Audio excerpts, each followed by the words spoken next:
طريقة التزيين، أخذت اللي هو قطعة من عجينة السكر، عندي هنا لون ذهبي ميتاليك، وعندي فرشاة من حق الرسم عادي، أضفت له فقط نكهات، أعمل قطرات لحد ما أوصل لكأنها زي العجينة. لاحظين زي ما وريتكم في بداية الفيديو أنا وصلتها للعجينة. أما طريقة الرسم في على اللي هي الكيك، لما يكون عندي اللي هو عجينة السكر تكون سوداء، لاحظين إني أعمل وريقات بسيطة عادية شكلها عادي، وأعبيها باللون، أخلي بس اللي هو الاتجاه اللي هو الملتقى يكون إيش فاضي.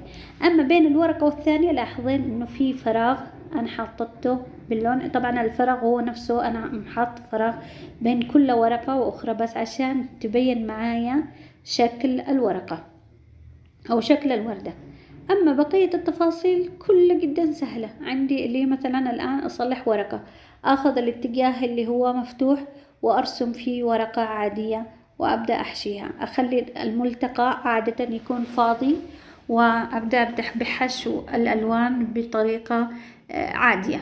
عندي هنا نقاط، نفس الشيء أكرره، ورقة من حق الورد، وأبدأ بحشوها باللون وأخلي الملتقى فاضي، وهكذا.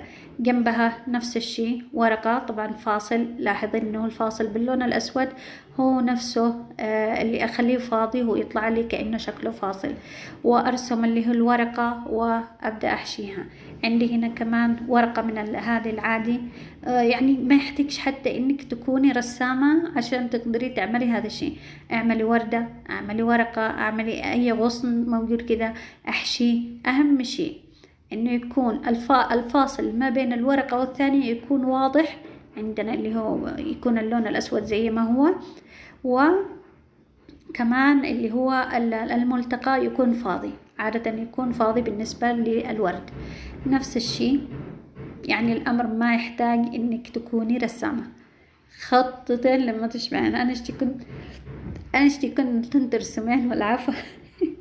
اشتي كنت بس تمسكين الفرشة وتبدأي تنقطي هنا، تعملي نقاط هنا، تعملي ورقة هنا.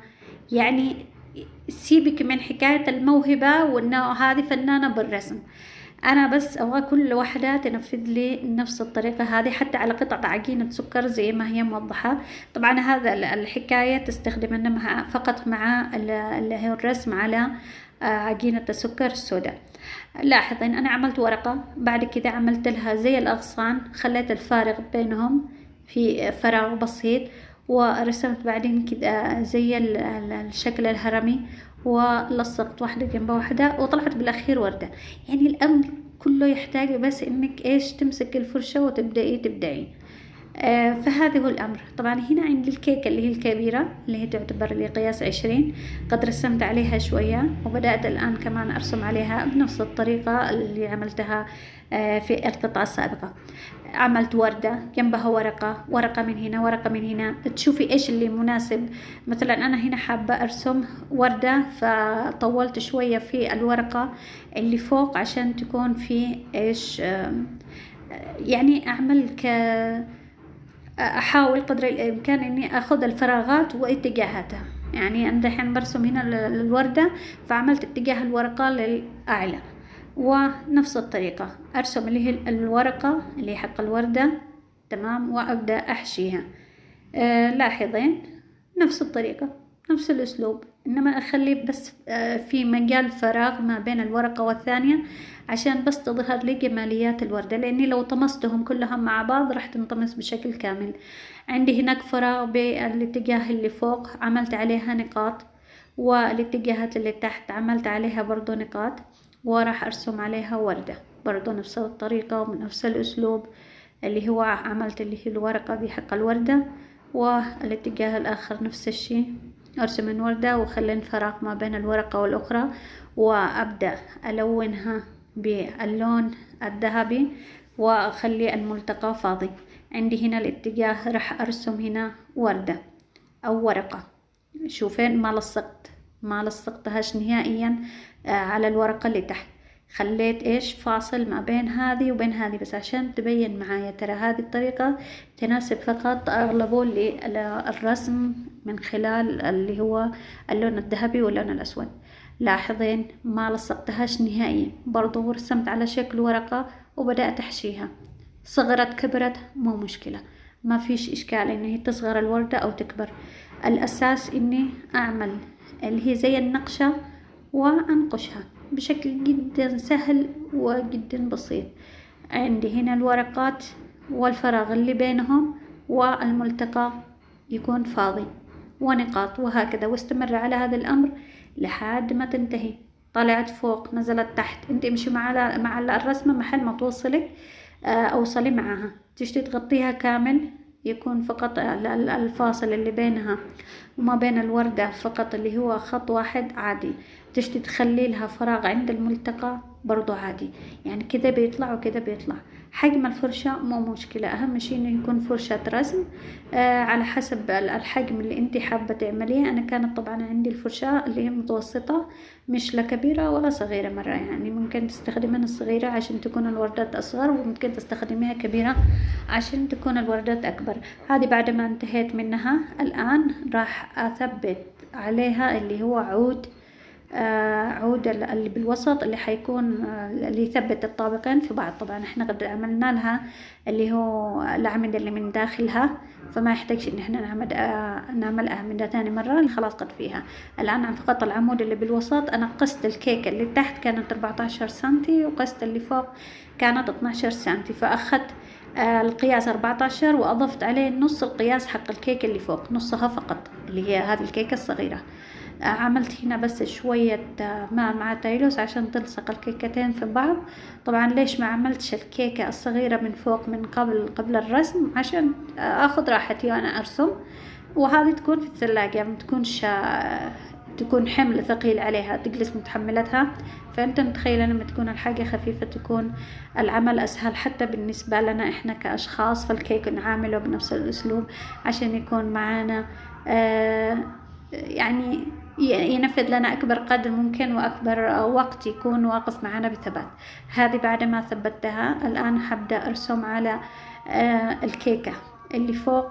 اتخذ نفس الأسلوب ونفس الطريقة اللي استخدمتها في الكيكة من تحت. طبعا ممكن ترسمي عليها كامل وممكن ترسموا على الاتجاه فقط اللي هو مقابل يعني للكيكة. أنا محتاج إنكم أي واحدة موجودة معي في هذه الدورة تحاول أن تنفذوا لو طابق واحد نفس الطريقة اللي علمتكم إياها هنا، عشان حابة أشوف هل وصلتكم المعلومات ولا لا.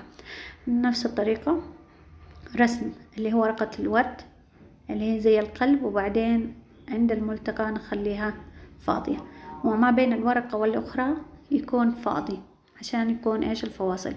نستمر برسمها لحد ما ننتهي نفس الطريقة. لاحظين إنه الشكل جدا سهل، لو لاحظتين الشكل جدا سهل. أنا عملت لكم السهل هذه ليش؟ عشان ما تستصعبينش الأمر، لأن في كثير يسألني يا أستاذة هل لازم يعني اللي لما نرسم الرسمات اللي زي كده نكون عندنا موهبة؟ أعتقد إنه أي واحدة وهي صغيرة مسكت الورقة والقلم ورسمت نفس الأمور هذه. ما أظنش إنه واحدة مرت عليها وما ناقشتش النقشات هذه بشكل بسيط. يعني أنا ما أعتبرهاش حاجة يعني أكثر واحدة ما حتعرف ترسمها مستحيل، يعني مش معقول يعني إني ما راح ترسمها. فقط إنه ممكن تطلع لك الوردة صغيرة وردة كبيرة، صدقني حتى وهي صغيرة وكبيرة والأوراق واحدة صغيرة واحدة كبيرة حيطلع لكم الشكل تمام. أهم شيء تبعين اللي أنا أقوله، إن الوردة لما تعملين أعملين نقاط واتجاه ملتقى يكون فاضي، واللي الورقة جنب الورقة ما تلصقنهنش مع بعض، تمام، ومحل اتجاه يكون كده فاضي، واعملين صغير كبير مو مشكلة. أهم شيء إنكم اللون زي ما قلت لكم تخليه زي المعجون شكله. لاحظين إنه زي المعجون. أنا ما عملت طبعا نكهة اللي هو النكهة اللي عملتها كانت نكهة الليمون. انتم عملين النكهة اللي انتم تشوفوها، اعتقد ان هي نكهة الليمون. في نكهات كثير، اهم شيء نكهة شفافة ما تكونش ملونة عشان ما تأثرش على اللون الذهبي. نكهة شفافة وحطوها على اللي هو اللون الذهبي او البودرة الذهبي الميتاليك، وخلوها زي العجينة، وإذا حسيتوا إنها ثقيلة زيادة عن الحد تزيدوا لها شوية، وهكذا. وتخلوها في علبة قليل محكمة هناك، وأي وقت بحبوا تستخدموها. أهم شيء إنتم تستخدموا نوعية الميتاليك. الميتاليك أنا أخذه من الإنترنت، عبر الإنترنت إن شاء الله تأخذه من أي شخص يبيعها هذه الكيكة بعد الانتهاء من العمل. إن شاء الله يكون الدرس خفيف عليكم وعجبكم ومناسبكم، وأتمنى إنكم تنفذوه وتطبقوه. وتحيتي، ألف تحية للجميع، شكرا لكم.